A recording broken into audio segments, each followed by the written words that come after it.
سلام به همگی. اینجا حیات خونه ماست و یه صبح زیبایی دیگر رو میخوایم با هم دیگه شروع کنیم.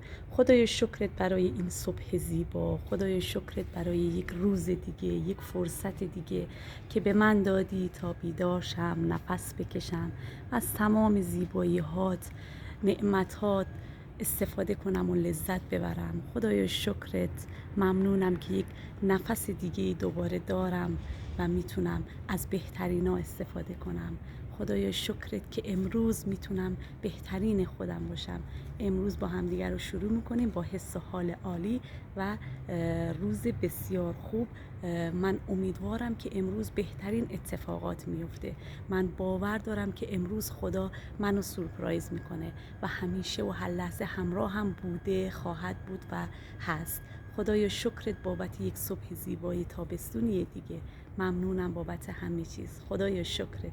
اینم از دختر کوچولوی ما موچی که اینجا نشسته و تو سایه همیشه دنبال من. کجا میری موچی؟ بودو بیا اینجا، بودو بیا به من دست بده. صبح خیر، بودو.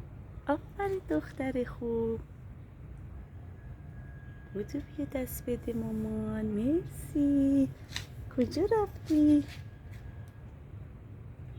خب رفت برای لوس کردن خودش.